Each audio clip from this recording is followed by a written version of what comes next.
দিনাজপুরের হিলিতে সরবরাহ বাড়ায় কমেছে শসা, লেবু ও বেগুনের দাম। ৩ দিনের ব্যবধানে প্রতিটি পণ্যের দাম কমেছে কেজিতে ১০ থেকে ২০ টাকা। রমজান মাসে এসব পণ্যের দাম কমায় খুশি সাধারণ ক্রেতারা।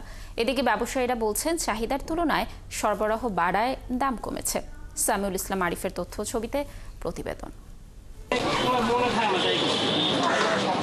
রমজান আসলেই দাম বাড়ে সব পণ্যের। এবারও তার ব্যতিক্রম হয়নি দিনাজপুরের হিলিতে। ৩ রমজানের মধ্যেই কেজিতে ২০ থেকে ৩০ টাকা বেড়ে যায় বেগুন, শসা ও লেবুর দাম। তবে আবার দাম কমতে শুরু করেছে। দাম কমেছে ১০ থেকে ২০ টাকা। ৩ দিন আগে যে বেগুন বিক্রি হচ্ছিল ৬০ টাকা কেজি দরে, সেই বেগুন বর্তমানে বিক্রি হচ্ছে ৪০ টাকা কেজিতে। শসা বিক্রি হচ্ছে ২০ থেকে ২৫ টাকায়, আর লেবু বিক্রি হচ্ছে ৩০ টাকা হালি দরে।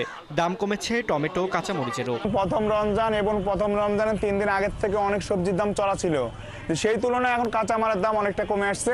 আমদানি একটু কম ছিল, চাহিদা বেশি ছিল, এই জন্য দামটা একটু বেশি ছিল। এখন চাহিদা একটু কম, আমদানি হচ্ছে বেশি, এই জন্য দিন দিন দাম কমতেছে। সবজির দাম কমায় খুশি ক্রেতারা। তারা বলছেন রমজান মাসে বেগুন, লেবু ও শসার ব্যবহার বেশি হয়, তাই এর দাম নাগালের মধ্যে রাখা দরকার। আগে শসা নিয়েছিল ৪০ টাকা, এখন আছে ২৫ টাকা কেজি পাচ্ছি। লেবু ১০ টাকা করে যাচ্ছিল, সেখানে এখন ৮ টাকা করে পাচ্ছি।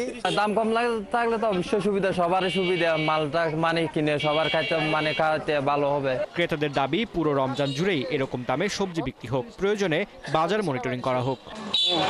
দাম কম। ফারদিন নীরব, ৭১।